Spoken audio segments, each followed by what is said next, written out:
Thank you, Madam Mayor. Madam Mayor, members of council, Chief Administrative Officer, Mr. Webster, senior management, ladies and gentlemen, thank you for this opportunity to provide an update on the roads component of the second concession project, focusing on the corridor from Green Lane to Queensville Side Road in the town of East Gwillimbury. This presentation would constitute item 3 on our agenda. Today's presentation will provide background information, a discussion of the context-sensitive design features of this project, traffic impact mitigation strategies, schedule, public notification, and next steps. We'll begin with background information. In response to planned growth in the town of East Gwillimbury, an environmental assessment of the second concession was completed in 2012, with the region receiving clearance from the Ministry of the Environment to proceed to design and construction. The study limits of the environmental assessment were Bristol Road in the town of Newmarket to Queensville Side Road in the town of East Gwillimbury. Based on the recommendations from the environmental assessment, the detailed design of the second concession addresses current transportation and future servicing needs associated with the planned growth in Holland Landing, Queensville, and Sharon. Tremendous growth is forecasted to occur in the town of East Gwillimbury in the coming years, which will reach a population of nearly 90,000 residents by 2031. Much of this growth is to occur in the town's central growth area, shown on this slide, comprised of the Queensville, Holland Landing, and Sharon communities. The second concession is the spine connecting these three communities. The need for improvements to the second concession corridor was first identified in the Transportation Master Plan of the region, which is a blueprint for all major transportation initiatives to the year 2031. It's based on a region-wide model that includes the Highway 404 extension. In response to region-wide growth, the Transportation Master Plan identified the need for additional north-south capacity in the second concession corridor by 2031, and the need for these improvements was confirmed through the environmental assessment and is reflected in the region's 10-year roads construction program. The environmental assessment identified a preferred solution that includes widening and reconstructing second concession to 4 through lanes between Green Lane and Doan Road, as well as a water main, sewers, bridges over the GO Rail line and Holland River, cycling facilities, and the provision for future sidewalks. And in the middle of it all is Rogers Reservoir. Rogers Reservoir is a destination that receives roughly 30,000 visitors per year. To reflect the local interest in this area and in keeping with the commitments made during the environmental assessment, the preferred solution reflects a number of context-sensitive designs, including wide sidewalks on the bridges and within the approaches to provide lookouts and to also promote active transportation. These lookouts, where pedestrians can stop for a moment and enjoy the beautiful and scenic views of Rogers Reservoir, they're included in our design. In addition to supporting these lookouts across the reservoir, the retaining walls also minimize intrusion into the reservoir by reducing the footprint of construction. What's indicated on this slide are the impacts to the natural environment at the reservoir.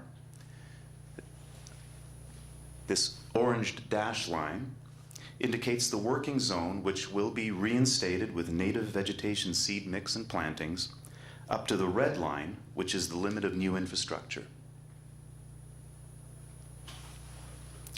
The areas shown in the dashed yellow indicate the impacted LSRCA property where trees will be removed. 16 trees will be removed from the LSRCA property for which mitigation has been provided. Further mitigation has been provided through the creation of a wetland restoration area, as indicated on the blue hatching on the left of this slide. As for vegetation removals along the entire project, there will be some trees removed along the roadside edges and on private properties. The tree loss on private property has been addressed with individual property owners.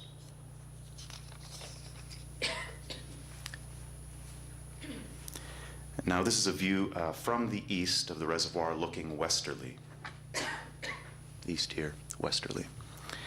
The No-Kita Trail is well used and will provide passage for pedestrians and cyclists through the opening under the Holland River Bridge. The region and Lake Simcoe Conservation Authority have worked closely together to ensure and enhance trail connectivity, and the project team will continue to look for ways to maintain trail use as long as possible during construction. At present, we believe the trail will need to be closed during the construction of the Holland River Bridge, beginning in the spring of 2014 until its completion near the end of 2015. Depicted on the right side of this slide, right here, cyclists and pedestrians on the east side of Second Concession will directly connect to the Nokita Trail at the entrance to the Sharon Trail.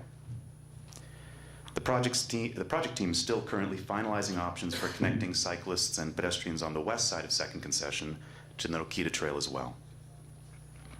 Here we can see the access road from Rogers Reservoir Pumping Station. That's the access road here. The bridge over the GO rail line. That's the bridge we're building. The bridge over the Holland River, which is this here. The lookouts, these are the lookouts here. As well, the east and west connections. This is going to be an elevated boardwalk, and this is the wetland area that I mentioned before. Sorry, I'm missing my clicker. Here we go. And this is the cycle facilities that are separated from the traffic. I'll get to a slide in a moment. That's where the connection is, and the pedestrians can walk along here. This is the pedestrian bridge that I'll show you in another slide. The preferred solution also includes a context-sensitive treatment of the retaining walls.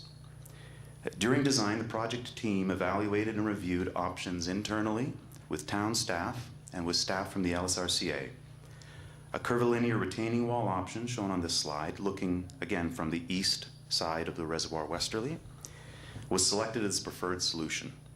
This option combines the necessary function of the retaining walls but with stepped planting beds and connections to the adjacent Nokita Trail. An elevated wooden boardwalk will be provided with wooden railings designed for ease of maintenance. The wooden railings and elevated path are depicted in the top image. That's this here. That's the pedestrian bridge. The stepped planting beds are also being designed for low maintenance using anti-graffiti coating and by providing drought-resistant plant species. And in addition to providing access to Rogers Reservoir from the north and south on buffered cycle facilities and sidewalks, the design provides connectivity to the east and west through the connections to the Nokita Trail system as mentioned under the Holland River Bridge. Commitments made during the environmental assessment also included cycling facilities. Accordingly, the design provides cycling facilities which will separate cyclists from vehicles with a mountable curb. 2-meter wide cycling facilities will be provided on both sides of Second Concession, with cyclists separated from pedestrians by a barrier curb next to the boulevard. The design also includes full illumination throughout the corridor to illuminate the cycling facilities and future sidewalks.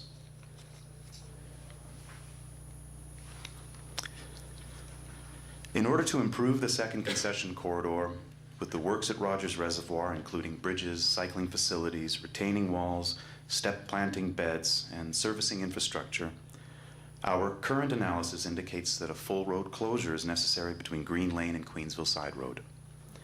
This closure will result in additional traffic on the parallel routes, including Warden, Woodbine, Leslie, and Yonge. It's important to note that the increase in travel demand on the parallel routes is only anticipated until the opening of the Highway 404, expected sometime in 2014. The project team continues to investigate ways to reduce impacts to corridor users during construction. These include intersection improvements to be constructed this year at Green Lane and Second Concession and at Green Lane and Woodbine Avenue. Between now and the start of construction, the project team will continue to investigate options to minimize the full closure duration and develop a traffic management plan that will include details on advanced signage, detour routes, traffic signal optimization, and a travel advisory program to keep corridor users updated. Access to all properties along the Second Concession will be maintained during construction.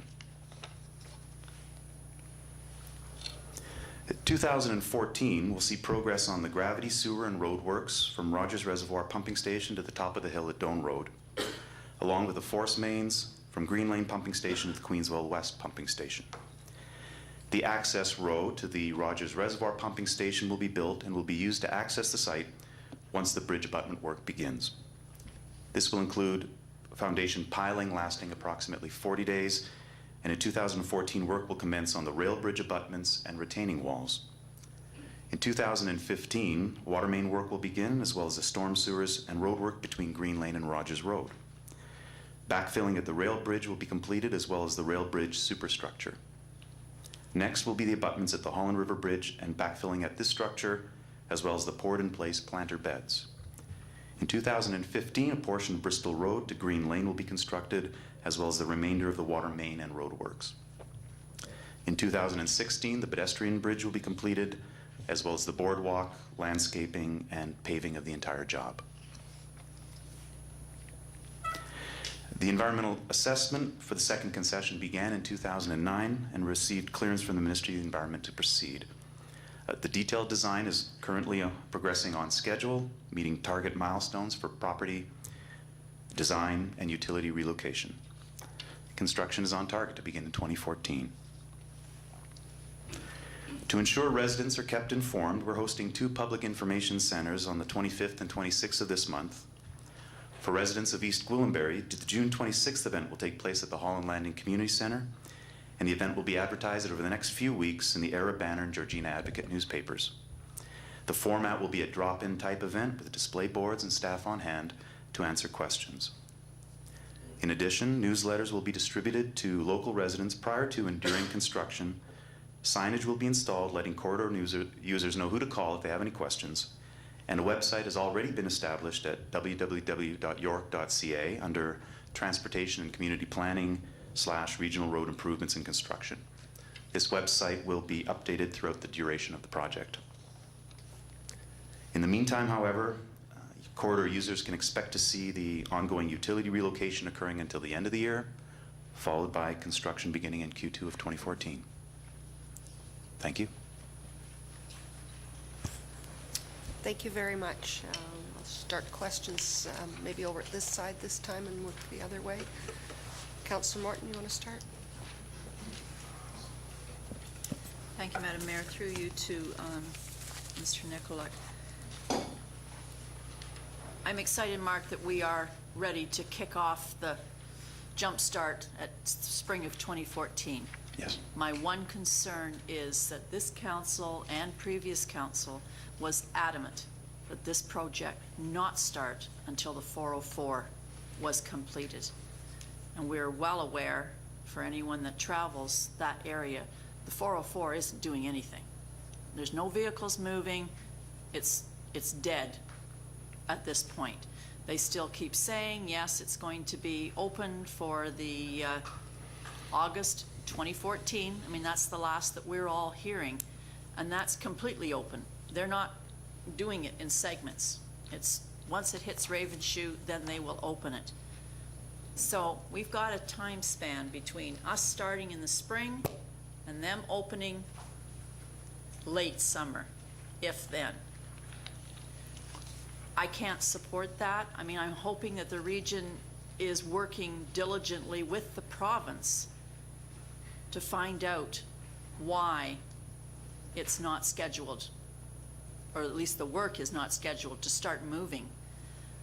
I would hate to see this project delayed any further, but we assured our residents that that would not be happening, that that the second concession would not be closed and the 404 still sitting there. So I'm hoping that work is being done by the region to somehow see if they can jumpstart the province again and getting moving with that 404. And my second question is there an opportunity that the PIC that's being held in Holland Landing can be a question and answer segment as well?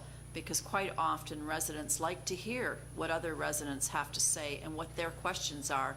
And members of council will tell you that I like to hear what their questions are rather than, you know, them going to individual people and having their comments, because sometimes that jumpstarts another question for me that, well, I never thought of that, but that's great, so this leads to another question. So if the region could consider it being a question and answer period as well as the boards, I know I would certainly appreciate it, and I'm sure many of the residents would as well. Sure. Councillor Roy DiClemente? Thank you, Madam Mayor. I have two questions. One is probably an easy question for you, through you to Mr. Nicolak, and I guess the best answer would be you might be able to show us on slide 8, and that is essentially, can you show us how the trail connection is made from Second Concession? So if somebody is traveling north or southbound on Second Concession, how do they access the boardwalk, the area to get underneath and so on? How do they get across, and how does that all intersect? That's a big question that a lot of people have asked me, including members of our trail committee. Okay. Well, the connection will happen. Oops. The connection will happen right here, and that's the entrance to the Sharon Trail. Okay. So along both sides of the Second Concession will be nice wide cycle tracks, like I mentioned, separated from the travel cars with a mountable curb. And then there'll be boulevards beyond those for the future sidewalks. We're actually constructing the sidewalks as part of the bridge work through this fill section through here. The cyclists will be able to come right at that area. I wish that slide was a little bit bigger, but we had somebody go up with a helicopter, and that's all they got.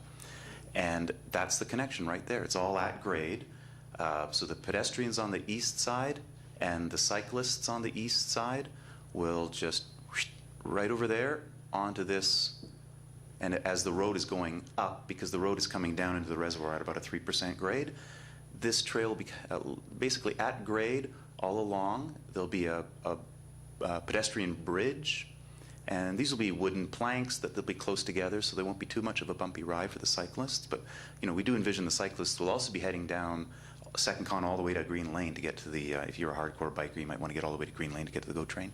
But we're very excited about the cyclists and pedestrians on the east side. They'll be here, and they could continue to the GO train this way, or they would pass underneath the Second Concession and continue this way.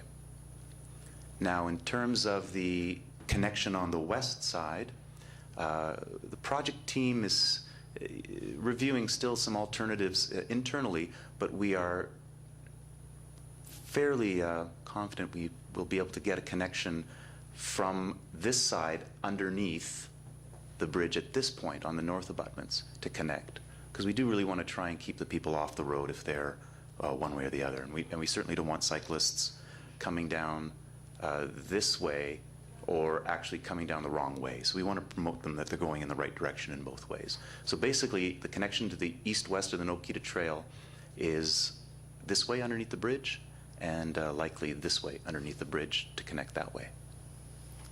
Thank you, Madam Mayor. This is an important piece of trail infrastructure for our town, and also from a tourism perspective, because there is some move towards doing a lake-to-lake connection. But for us, this is an important active transportation link. The people in Holland Landing are using those trails, which is why we've asked for them to remain open, because they're using those trails to access the GO station, and they're keeping cars off the road by actually being active and getting to the train station and not having to get in their car. So, Right. So my second question, if I may, Madam Mayor, is a little bit more difficult, I guess. I had the opportunity to read the traffic capacity analysis that was prepared in advance of, in order to address the issues with respect to closing the Second Concession before the 404 was opened. And in that, my concern is, number one, that it was based on data from 2009. We've since had seen significant growth in both the communities of Georgina and Bradford. Bradford itself had growth something in the neighborhood of 17% over the past 2 census periods. And I'm concerned that even with that information, the data is out of date. Even with that, the report notes that our north-south travel patterns, the north-south roads, are at or nearing capacity as it stands now. Further, so there's a note that it's about 1,800 vehicles per hour is sort of the maximum capacity. However, anyone driving in a road that has that level of capacity would find that it would be unacceptable. So we're already witnessing that. Further, the report notes that if there is a stretch of road that has narrower lanes and signalization, such as Leslie Street through the village of Sharon, you would be looking at a capacity of 1,500 cars. We're already seeing that. So if you were to close the second concession, your report notes, I believe it's almost 600 vehicles need to be accommodated elsewhere. Leslie Street and Woodbine are already at capacity. There's no room for those cars to go, and I think you're asking for traffic mayhem. It is going to be a complete and utter nightmare for the people who live in these communities and for the people who are trying to travel through our community to get home. And I don't see any easy solution, but I strongly urge you not to close the second concession before that highway is open. I just don't see a solution there. Thank you. Thank you. Councillor Johnson and then Councillor Eaton. Yes, on the timing, although it's not entirely clear here, and perhaps after we read it a couple of times it will be, it looks like you're very close to being able to not close the second concession until the 404 has been opened. It does look very close. You're talking about pipe construction, you're talking before that about intersections, and quite often projects, when they start, don't happen quite as quickly as we first anticipated. So if your project doesn't get going along quite as quickly at any one of the stages, more than likely you won't have to close the second concession until the 404 is open, even if it does delay from August through to fall, as they're talking now. We've heard that. What I want to know, though, in the detail of slide 13, I think that's the first place where you were talking about pipe construction on that road. It says mid-2014 to April of 2015. Well, the 404 is looking at end of 2014 to be open. Let's say end. They're saying summer, but I'll say end. So that's still pretty close to mid-2014.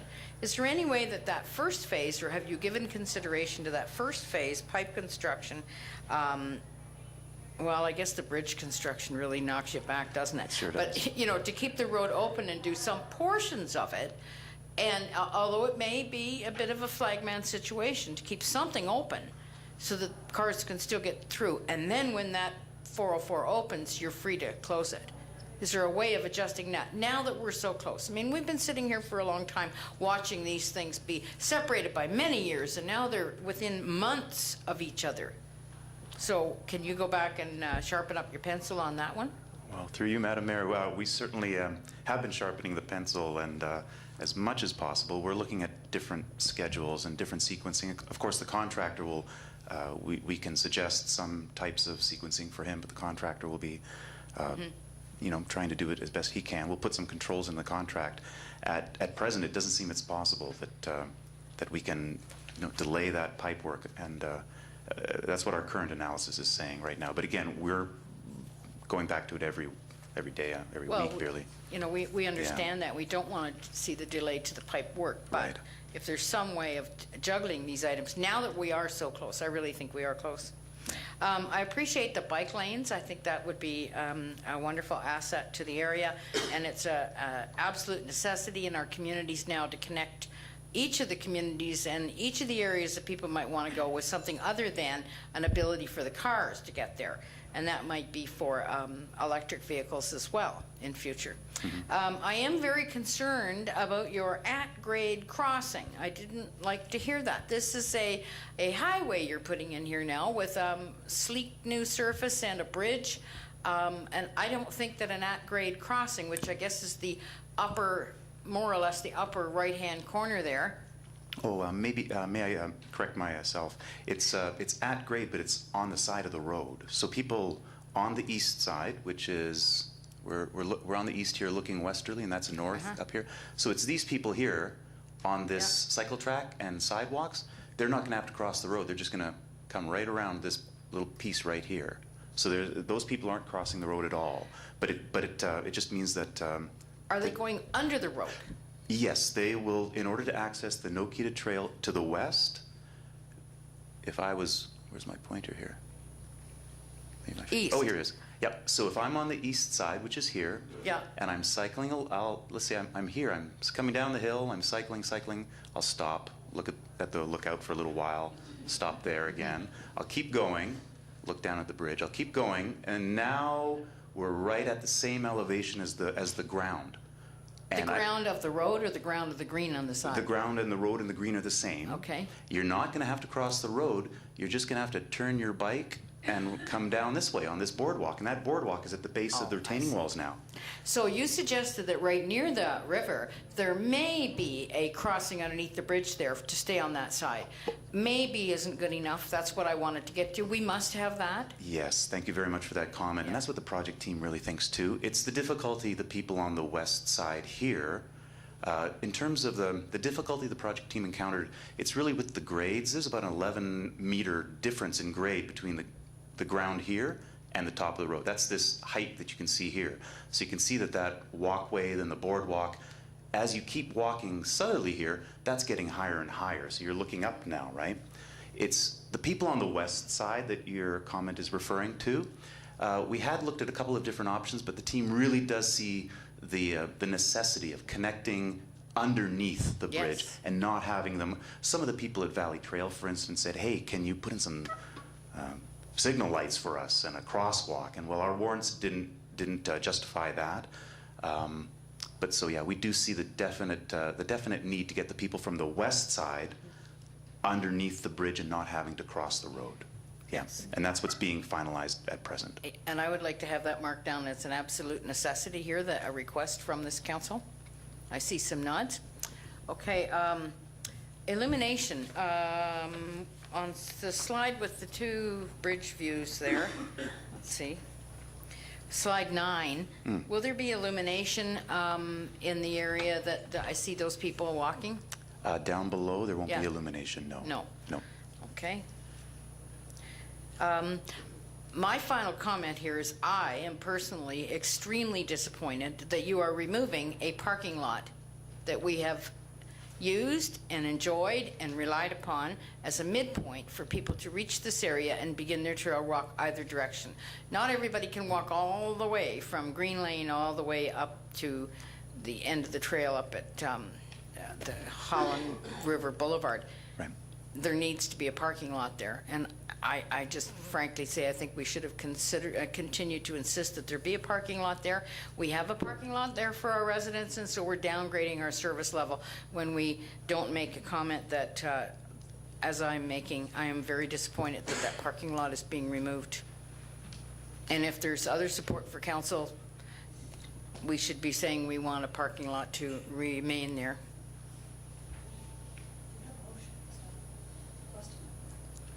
Yes. Yeah. We don't want to lose the parking lot. That's a good thing for us. And you're taking it away, is what you're doing, and we don't like that. Well, I'm sorry about that, but through you, Madam Mayor, it was discussions with Lake Simcoe Conservation Authority on whose property the parking lot existed, and in our negotiations with Lake Simcoe Conservation Authority, the removal of the parking on their property was something that they were compensated for.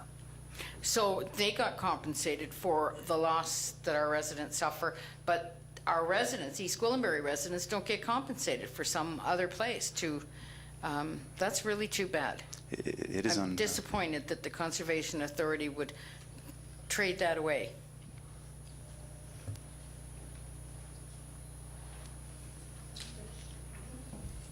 Councillor Eaton. Well, I'll be really easy on you because everybody else has asked you the tough questions. But, number one, public notification. As we've said from a transportation standpoint, a high percentage of the people, the majority of the people that are going to be affected by second concession aren't the people living in East Gwillimbury. They're going to be affected because it's going to be jammed up, but it's going to be the people from Bradford and Georgina. Are you going to be holding public notification centers with them regarding this project? Through you, Madam Mayor, yes. In Newmarket on the 25th, we're having specifically for the Newmarket residents. Yep. For our neighbors to the north, the intent, as my colleague Dan mentioned, was portable message signs, but also permanent signs during construction that would have a nice picture of one of the project team members on it, perhaps with a phone number and a location on the website where to go for information that will be updated, because we do recognize that about 60-70% of the travel on Second Concession right now is coming from the north. What I'm suggesting is that if you're going to hold a public session here for people to come to, I think that you should be holding a public session in Bradford as well as in Georgina. And you might want to speak to the mayors of those two communities to see how they feel about it, because those are the residents that are going to be most adversely affected with their timelines of getting places. Right. So I think signs are great and phone numbers are great, but I think at least giving them the option. I realize it's a project that's centered here, but the greatest effect is going to be on the people out there. So I would suggest that you do that. Thank you. The second one is, I don't mean to be off board on it, but I think it has to do with the total transportation that we're going to be affected with here. We've got Second Concession with a bypass over top of the railway tracks. It's going to be a busy road, a center spine, as you called it. Then we have Green Lane with a railway track. No bridge over that. You've got the 404. You're going to have all the people that you want to be taking active transportation, the GO train. Down the road, it's not going to be running just in the morning and just at night. We will see certainly within the next 10 years that train running, and in 15 years it'll be running just the way it does east and west down in Toronto. There has to be some plans from a regional perspective with regards to how do you get traffic east-west across this municipality when there's a railway track there, because it just doesn't lend itself now. Anybody who lives here or anywhere near it realize what a nightmare Green Lane is turning into from a traffic standpoint. There's nothing on the province's books to do anything with the Bradford bypass, so all the traffic coming off the 404 that's going up to Bradford is going across Green Lane. And now you've got a railway track there and other issues. So I want to bring that forth as something that I think that should be considered certainly by the region in your planning for transportation, because it affects everything. It really does. Thank you for that. Thank you very much. Thank you.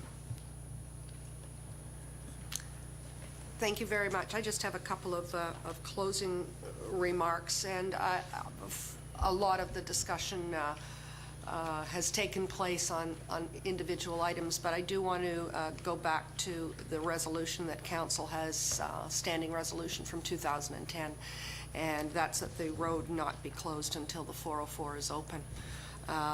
It was not this council, it was the previous council. But I do think that we have significant traffic issues coming at us. There just doesn't seem to be anywhere to put that traffic. It is no fault of the region. It certainly is no fault of the town of East Gwillimbury. We've worked very hard we've stepped up. We're taking the growth from the GTA and we're cooperating and permits and all those good things. But it's not working as far as the 404 is concerned. The 404 there's no construction going on to my understanding right now, and has not been for a couple of months. The delay that they had a year and a half ago was longer than the whole construction projection, and we are now a year away from their opening, and it's not going to happen.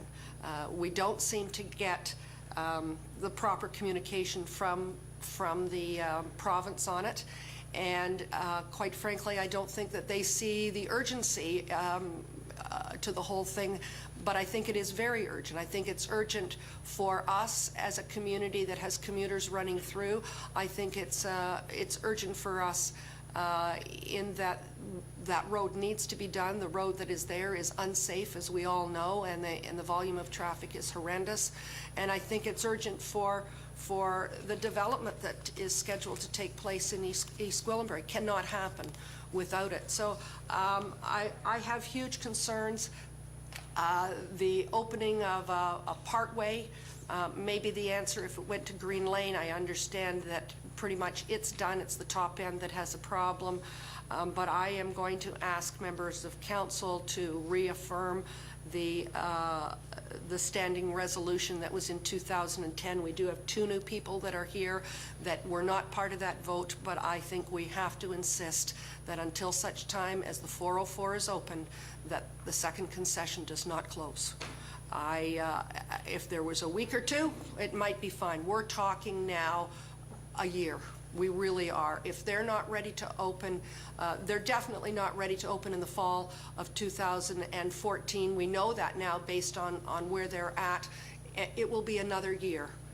And we're now talking about much longer than ever should happen. So with the agreement of council at the appropriate time, I will be asking to reaffirm, and certainly the two people who were not part of that should indicate, in fact, whether they continue to agree with what happened in 2010. That's a while ago.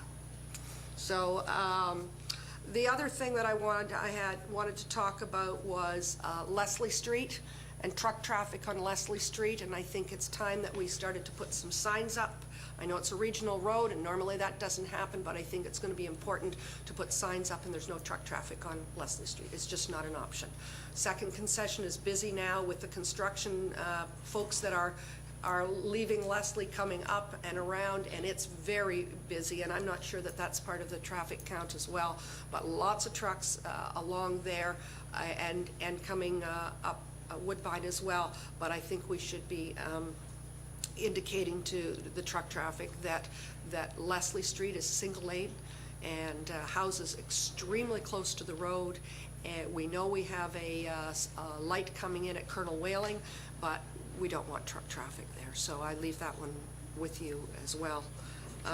The other question I had was regarding the boardwalk, and I thought that Councillor Eaton might ask about it, and it was about accessibility on the boardwalk. And I know you said it was wood, and I'm assuming that the region will be dealing with it as you know, that it will be all the accessibility issues will be addressed with it. Yes. Thank you. Okay. So, could I have a motion to receive Mr. Nicolak's presentation, please? Moved by Councillor Eaton, seconded by Councillor Johnson. All those in favor?